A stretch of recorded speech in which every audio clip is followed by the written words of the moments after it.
Hi everyone, 8 o'clock na naman, pero 8 a.m. hindi 8 p.m.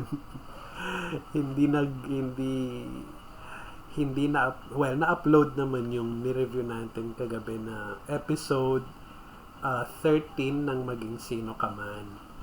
Pero masyado akong nagandahan na nanood na lang halos ako. Konti lang naging talk ko. Kaya na-block ng YouTube yung yung in-upload kong reaction video. So ito, ulitin ko na lang para lang for record purposes. Pero sana may mga manood pa rin kasi ang ganda nga ng mga insights natin sa episode kagabi. Ito yon, episode 13, Maging Sino Ka Man. At syempre, doon muna tayo sa recap ng nakaraang episode. Ito nga, ganun na nga. Siyempre, yung last episode natin, baliktanawan natin kung paano yung si Belinda, yung nanay ni Monique, ay tinatry siyang i-win over, pero ayaw na ni Monique dahil nga sa past na nangyari sa kanila. Sa bahay naman ni Carding, napagbintangan, di ba nagpapanggap si Monique na Dino, nagpanggap siyang lalaki. Tapos nung nabaril si Carding, siya yung gumamot. Tapos parang nagdideliryo si Carding, nayakap siya at nakatulog siya at dinatnan siya nito ni Bagley tsaka ni girl na si Losa. At yun, sumabog yung issue na bading daw sila, sabi ni Betty tsaka ni Bagley. So bading sila, pati yung mga bata, yun ang pinag-uusapan. At dahil nagwo-worry si Bagley na baka molestahin ni Dino yung mga bata, sabi niya mas magandang palayasin na lang nila si Dino o pati si Betty nakisampal. So, sabi ni Monique alias Dino, sige, alis na lang siya. Pero bigla siyang pinigilan ngayon ni Carding. Kasi na-enjoy na rin ni Carding yung pag-aalaga yung ginagawa ni Dino sa mga bata. Kaya pinigilan siya umalis. Tapos, after that, tumawag naman ang kaibigan ni Monique at sinabi na yung nanay niyang si Belinda ay palala na. So, kung kinukumbinsin ni friend na patawarin na, balikan na yung nanay niya bago tuluyang madeds. So, kahit nagmamatigas si Monique / Dino, naapektuhan pa rin siya. Okay, ito na tayo ngayon sa mismong episode. Jonas! Ilang beses ko bang sasabihin sa'yo, bata? Hindi pala ako Na huwag ka magkukumpiyansa. Hindi ako naka-earphone. At huwag na huwag kang maliliit ng ibang tao. Kagaya niyang si Carding. Magaling dumiskarte, mahusay ang bata. Ayan! Nalusta na naman tayo! Boss, hindi kaya nagpakalayo-layo na yun? Andito lang yun sa paligid-ligid. Iba rin yung atake niya sa pagiging kontrabida. Pagiging kontrabida ni ER. Nakakatakot na nakakatawa. Hindi lalayo yun. Ayan na! Ayan, ang sarap nila! Siyempre, hindi naman kikilala kasi hinahanap nila si Monique, nakabihis lalaki. Alis na! Nakabihis lalaki si Monique, kaya ayun, kahit na dumaan sa harap nila, wala. Ito, apat! Kaliwat kanan lang mo yan, kaliwat kanan. Isa na lang! Alis na, isa na lang! Walang ginagawa doon ni Mamis, Kulot. sa kaliwa lang ang banda. Saan dito yung papuntang Bulacan? Anong gagawin? Ay, tutuloy na siya sa paglalayas niya. Hala, nagbihis na si nagbihis na si Monique. As Monique, hindi na siya nakadino. Baka mamaya makita siya nila, ni Boss Frank. Boss, kape. Gusto mo ibili kita? Kape na naman! Kape! Kaya ka nervyoso eh! Listo ka, alerto ka! Baka malusot tayo! Daldal. Buti na lang. Distracted. Oh, Kuya, nawawala!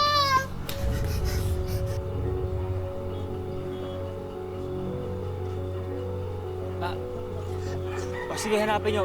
Hanapin ko na sa bahay, ha? Naku. Baka mamaya nakaalis na yun. Nakapunta na sa nanay niya. Ang daladalang ba? Jigo! Kulot! Jigo!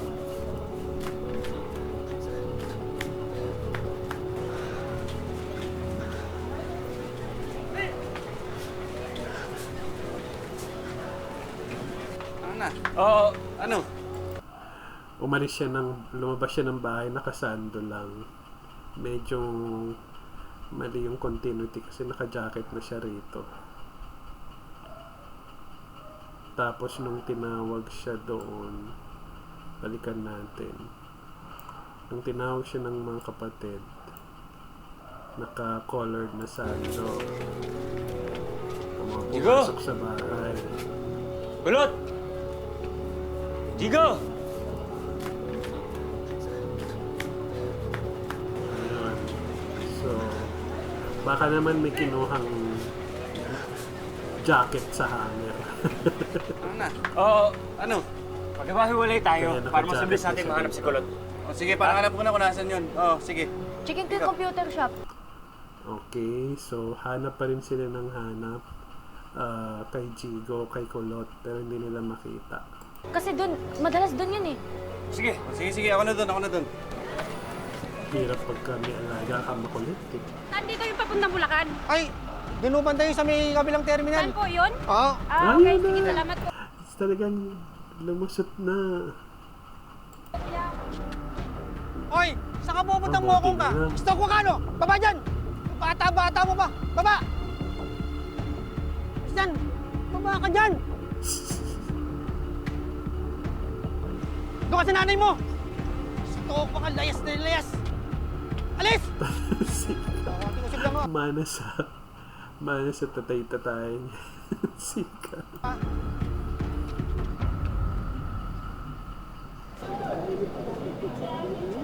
Sige, hanap, Keti, hanap.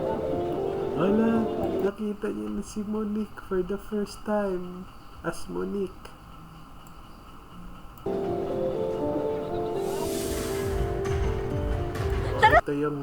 Ito yung nagkita sila na nalasing si Monique. Sayo tayo! Never pa ako nalalasing sa buong buhay ko! Ito yung famous scene, alam na natin. Sige, bitin. Monique,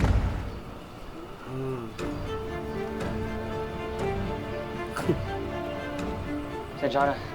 Akala ko gawin kahalala ko. Okay lang, Pogi. Pwede naman natin kilalanin ang isa't isa. Talandit din tong babae na to eh. Suplado.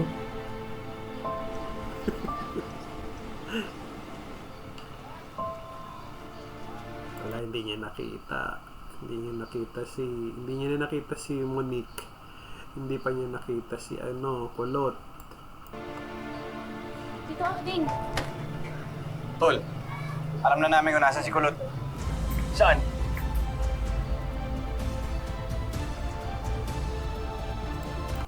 May iba yung kulay niya.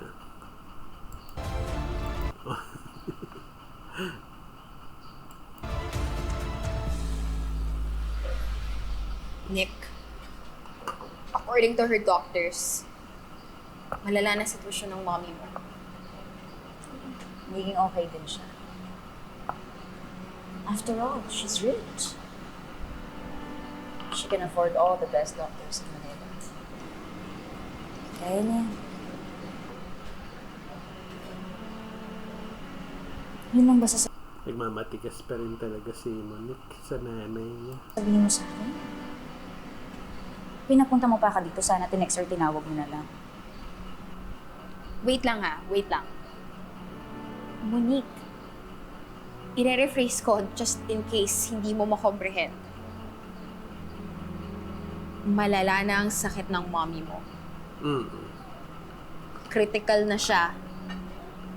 Mamamatay na siya. Bakit? Nung nagkasakit ba si tatay, nasan siya? Dumalaw ba? O kahit text man lang? Yun yung bubog niya. Bakit? Ba't siya nagmamatigas? Yun yung nakita niya sa nanay niya noon. Sa tatay. Mahal na mahal niya yung tatay niya, di ba? Huwag mo i-underestimate ang nanay ko. Malay natin, palabas niya lang may sakit siya para mapaikot ako. Posible. Monique, like, naririnig mo ba yung sarili mo?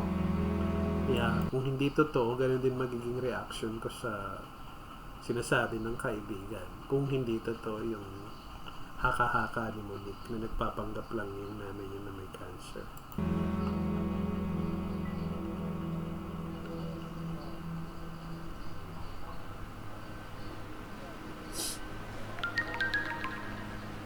Nahanap na si Jigo? Kailangan ako ng mga bata. Monique, ano na? Ipa-prioritize mo pa talaga yung peke mong pamilya kaysa sa totoo mong pamilya?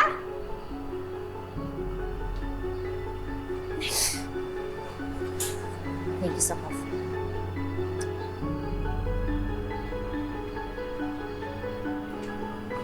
Imagine, we have a burglar in our house.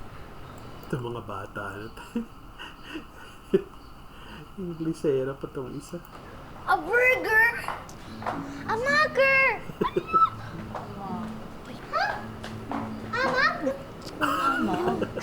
Robber, stealer, magnanakaw kasi! My gosh, you don't know that? Ganda ng script. Nakakatawa. Sa'yo? Ewan ko ba sa'yo? Tama ba na ko yung mga salita mong yan, ha? Well, at least, I didn't steal them. Alam na ito. Ay, Dino. Nolan, totoo ba yung nangyari? Nagnakaw si Jigo? Hindi nga rin kayo makapaniwala eh. Nung una, ayoko pa maniwala na magagawa niya magnakaw. Nasaan siya? Nasa taas po. Sige, dito ka lang, bantayan mo sila.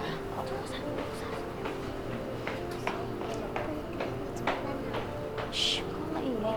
Kasi may makakanig sa'yo eh. Tol, nakikusap kami ni Bagley sa'yo. Pauwi na natin yung bata. Tinan mo, takot na oh. Ngayon, takot na takot? Eh, nung gumagawa siya ng kasalanan, ang dami niyang laagapyado. Aba, nakanakaw ng daming daming wallet na pitik. Yan, 4 na wallet. Nakita namin sa loob ng bag niya. Bert, tawagan mo na yung DSWD. I-endorse natin to sa kanila. Minor, oh. Kap, ako rin nakikiusap sa'yo. Balatan mo na to sa akin. Karago ko yung bata. Hirap niyan sa DSWD. Wala ka nang aalisin na sa poder niya yung yung si Kulot. Baka pati yung mga bata kunin din. Lahat sila patay. Kap, Wala nang maiiwan sa iba kami kanya. dito. Marami naman namin natulong dito sa inyo ah. Parang hindi ka ba bata eh. Di lang kayo malakas sa akin. Sige na, pagbibigyan ko kayo. Pero Carding, pagsabihan mo yung alaga mo. Kung gagawa kayo ng kalokohan, huwag dito sa barangay ko. Ha?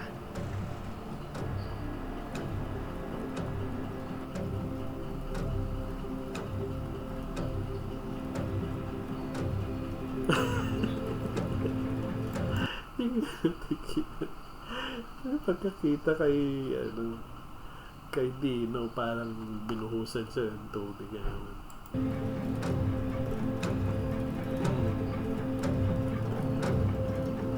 Konsensya nila.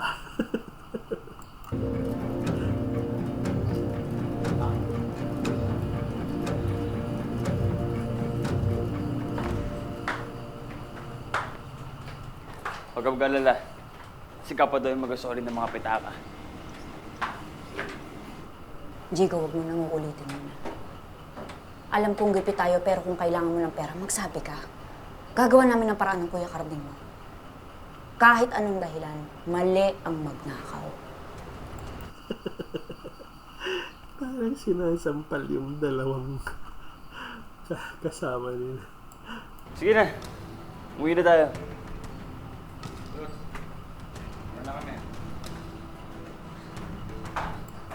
Yun lang talaga sinabi, uuwi na.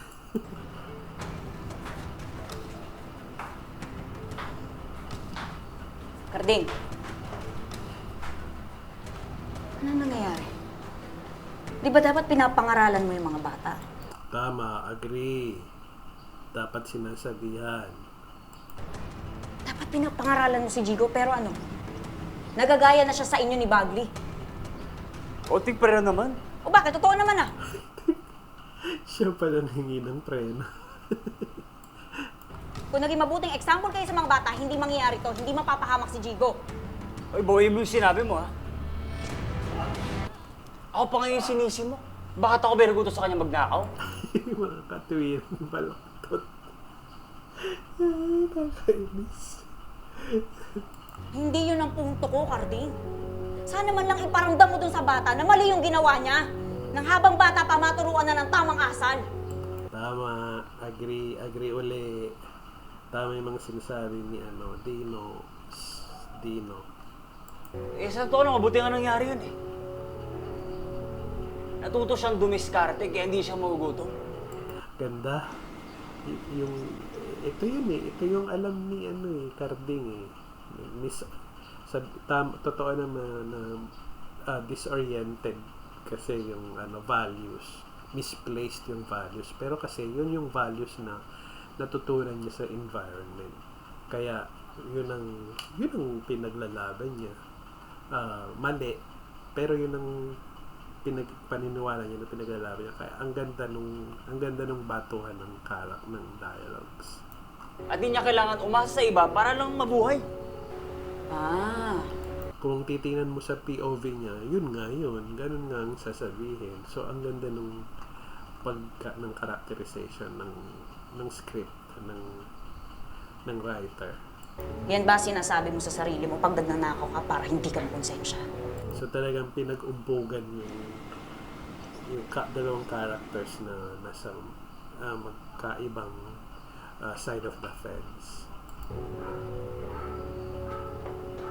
Bakit? Praktikal lang ako, bakit? Mapakaan ba tayo ng tamang asal? At tingin ba masusustentohan ko sa naloling ko, pinailal ko yung konsensya ko? At kung magbabait-baitan ako, malamang namatay tayo lahat sa gutom. Yan ang katwiran when it comes to economics. Yun ang binibigay na dahilan ng isang taong gumagawa ng masama, ng mali. Mali ka, Carding. Hindi dahilan ng kahirapan para gumawa ng kasamaan. Tignan mo na nangyari sa inyo ni Bagley. Muntik na kayong mamatay. Bakit? Dahil puro kalokohan ang ginagawa nyo. Diba? Ang galing-galing ng palitan nila ng dialogue. Pero wala na akong pakialam sa inyo. Hindi ko na kayo mababago, matatanda na kayo. Pero si Chico, yung mga bata, Carding, may pag-asa pa.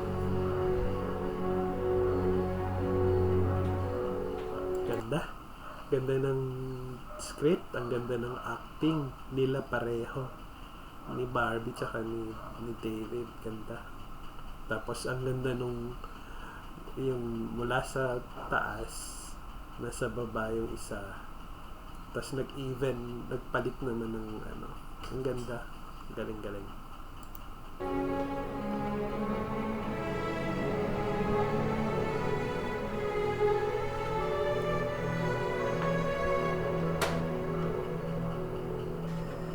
Galing, nahagod ng husto ng camera.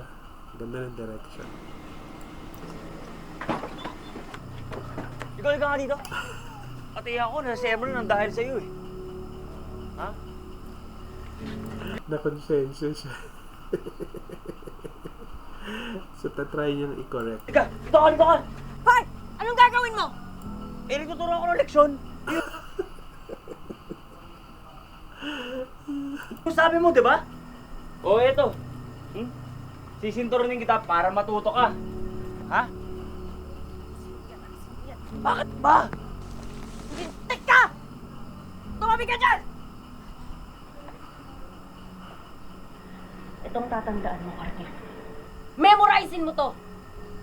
Pagmamahal at hindi pagmamalupit ang paraan para makinig ang mga bata. Pagtutuwid at hindi pananakit ang kailangan para matuto sila!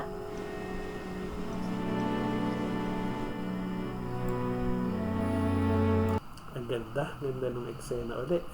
So, from one good scene to another good scene, di ba? Ganda. Pero, syempre, yung argument ng, dinidisiplina lang naman, kaya papaluin. Meron kasing naniniwala merong naniniwala na tama na dapat paluin ng bata para matuto. Meron namang nagsasabi na hindi dapat paluin ng bata. So that could be a good scene din. Magandang eksena rin na pagtapatin yung dalawang characters na may ganong magkaibang opinion. Pero hindi ganun dito at this point. Hindi ipinaglaban ni Carding yung issue na yun. Iba ang point ng eksena.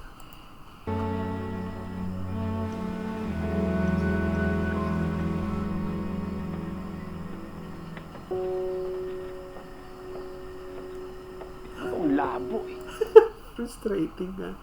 Frustrating on his part nga naman.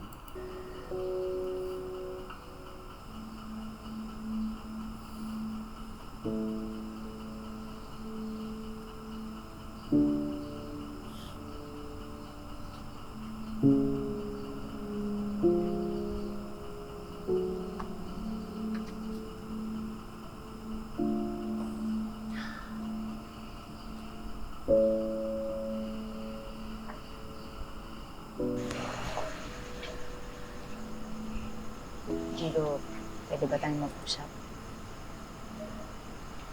Gusto ko lang malaman kung bakit mo ginawa yung ginawa mo. Nag-iipon kasi ako ng pera. Ganda. Ang ganda nung sinimulan niya yung conversation sa trying to understand the kid. Gusto ko na umuwi. Gusto ko na kasama si nanay. Kuya, hindi tayo sigurado na mahanap natin si nanay. Tsaka baka kasama niya pa yung lalaki na nanakit sa atin. Ayaw niyo na ba sa amin? Hindi ko naman kayo kadugo ah. Ganda ng acting. Pero kulot, love ka namin. Kahit hindi tayo magkakadugo. Ang ganda ng Saka diba love mo yun sa family? Diba? Diba? Hindi. Gusto ko na kasama nanay ko. Gusto ko na mabuo kami. Hindi na mag-gets yun! Gigo.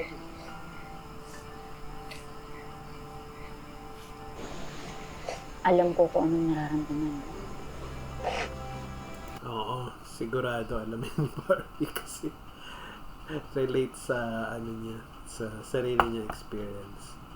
Galing maidala doon, nadaanan yun pati yung kay Barbie sa eksena to. Ganda.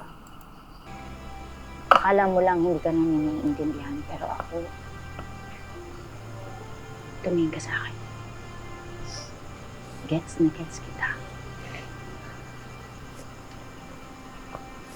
Galing din ako sa broken family. Tulad mo,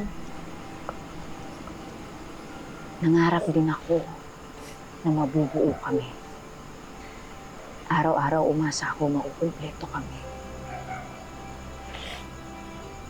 At araw-araw din ako nadisappoint. Ganda ng dialogue. Ganda. Kuya Dino, paano niyo nalagpasan yung disappointment?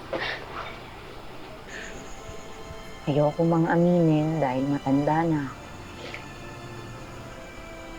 Pero may parte pa rin sa puso ko na umaasa. Umaasa na sana mapatawad ko pa siya. Na baka magkaayos kami ulit. Baka maging okay ulit. Kahit parang imposible nang nangyari. Ganda, ganda. Ang ganda talaga. Yun lang ang masasabi ko. Ganda ng eksena.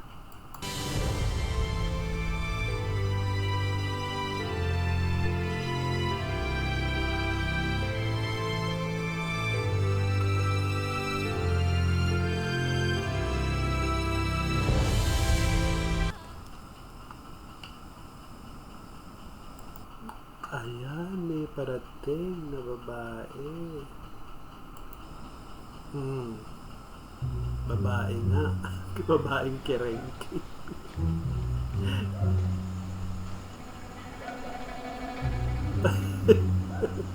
Hi, Karding! Namiss kita. Pwede ba, Betty? Wala ako sa mood. Ikaw naman, oh. Huwag ka na magalit sa akin. Sorry na. Sorry na tinago ko sa'yo na meron akong sugar daddy. Pero, maniwala ka sa akin, Karding. Ikaw lang ang mahal ko. Ikaw lang talaga. Ano ba?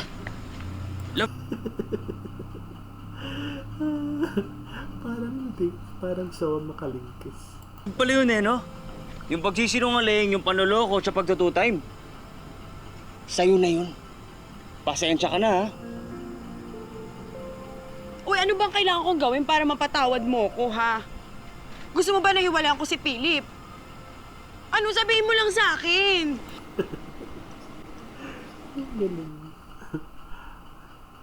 Para naman alam ko kung ano yung gagawin ko kasi kaya kong gawin lahat.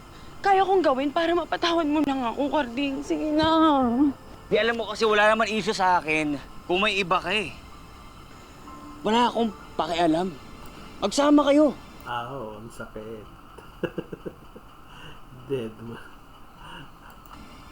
Ang ayoko lang sa taong manloloko. Ayun. Sa Paul. Pero affected dyan si Monique in the future.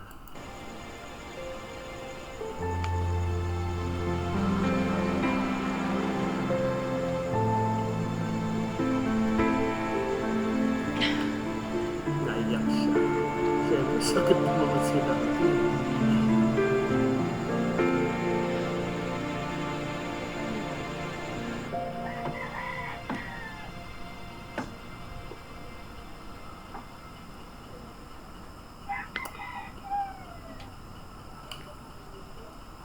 Coming from doon sa pakipag-usap sa mga bagets.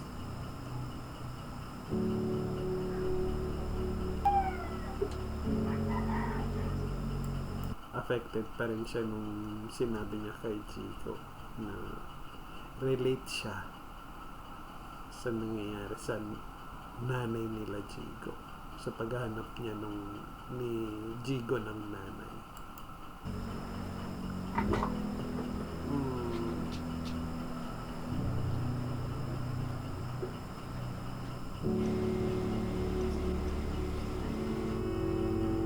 I-rephrase ko just in case hindi mo makomprehend. Malala na ang sakit ng mommy mo. Critical na siya. Mamamatay na siya. Nagpapanggap lang siya doon na hindi siya affected.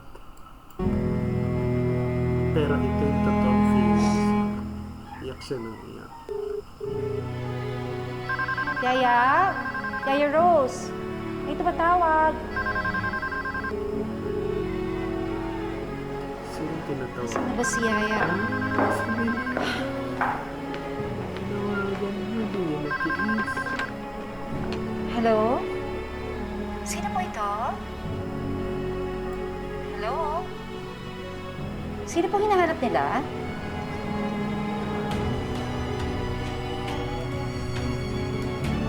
Hindi niya sinagot. Gusto niya lang marinig siguro yung boses ng nanay niya. Kapaiyak naman.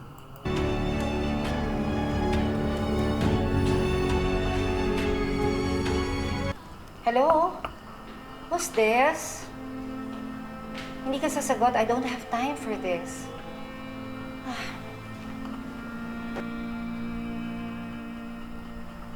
Pwede ba? Ala, naku, huwag ka magkakamali sumagot.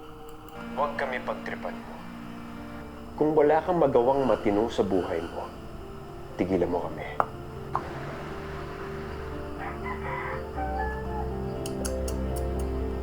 Pinig niya si Gilbert. Yung taong gusto magpapatay sa kanya pero hindi niya alam.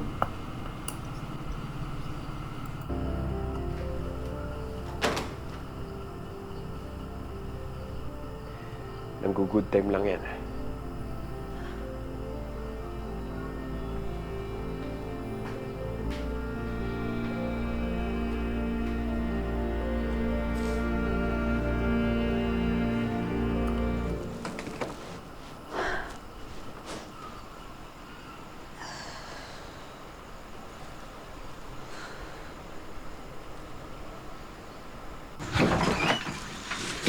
Ayun naman.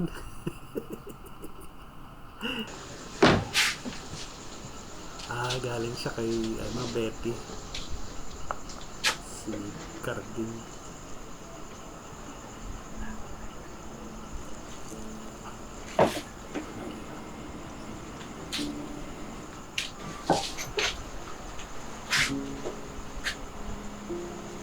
Mga bata.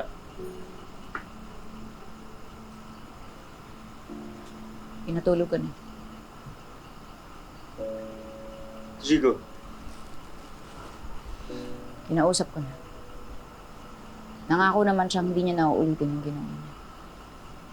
At kung hindi ka pa rin sasang-ayon sa sinabi ko, pasensyahan tayo pero hindi mo ako mapipigilang pangaralan ng mga batang gumawa ng tama.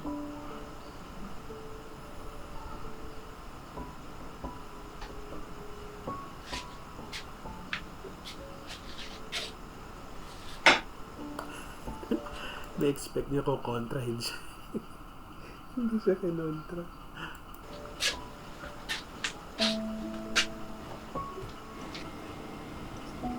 Aalis ka pa? Oo. Papagpag lang kami ni Baggy. Papagpag lang. Mga kabusita. Inabot maghapon. Dami nangyaring gabi.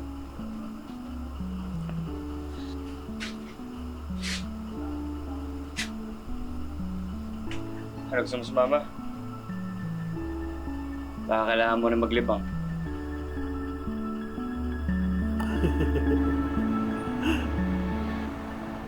Saan sila nagpunta? Dun sa Star Club. Bakit? First time mo dito? Hindi. Na-trauma na kasi ako eh. Paano ba naman, nung huli akong malasing, wala na akong maalala kinabukasan. Pangit yung pakiramdam, ayoko na. Totoo yun. Isa lang naman eh. Hindi naman silang nagkita na. O sige, isa lang ah. Ang pangalawang pagkikita na. Oh! Oh! Saan bakit? Sagot ko na.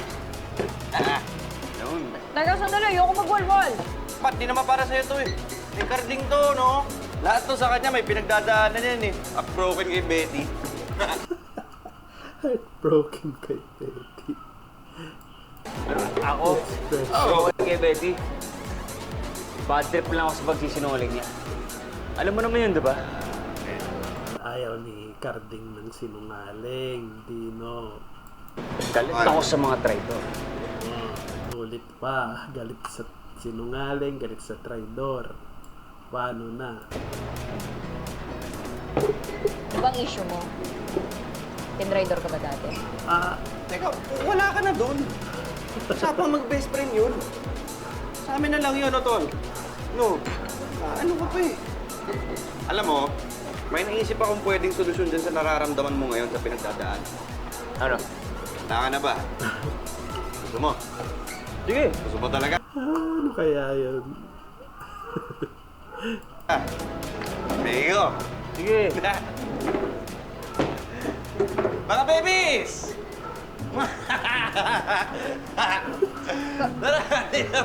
Ayan o! Ayan o! Kuha ko po ito. Kasama natin sila? Kasama na natin ngayon. Bakit? Get mo. Uy! Uy! Vincent. Bad trip si Monique. Kinuha siya sa table. Ang sabi ko sa'yo, i-prioritize mo ang paghahanap sa anak ko. Pero hanggang ngayon, wala pa rin. Kahit lead man lang. Abangan na. Bilis, no? Nasa abangan na pala. Nagpapakitang gilas ako sa board of directors so that they see that I have what it takes. I want to be senior vice president. Baka nakakalimutan mo, Gilbert. I'm the chairman of the board. Ultimately, ako ang kailangan mong i-impress. Now, if you can't deliver what I ask you to do, maybe you don't have what it takes to be the next vice president of my company. Ow. Ang tindi. Teka, anong problema? Ito ba idea mo ng good time? Uminom at tunguhan ng babae? Eh, ano gusto mong gawin ko sa beer house? Paano kung si Loling yan? Paano kung si Loling yung tinitable ng mga lalaki? Payag ka? Ewan ko sa'yo. Hindi kita maintindihan. Bahala ka na sa buhay mo. Yun ang nakakapagod na rin maging sunod-sunuran sa babaeng yun. I have suggestions. Pwede natin siyang lasunin. O hindi kaya ihulog natin sa cruise ship. Okay, that's about it for episode 13 ng Maging Sino Ka Man. Nakita natin kung ano yung mga mangyayari after this sa ating mga characters. So anyway, again, thank you very much for watching with me and reviewing with me itong napakagandang action romance comedy na Maging Sino Ka Man. And salamat din sa nag-subscribe, sa mga paisa-isang nagsusubscribe sa akin. Salamat po sa inyo na proof na, well, may nakakagusto din kahit paano. And sana mas madagdagan pa, sana dumami pa. So I hope you would encourage your friends to subscribe to our YouTube channel, Pa-North TV. Hindi pa South, hindi pa West, hindi pa East. Just Pa-North TV. Bye! Hanggang mamaya!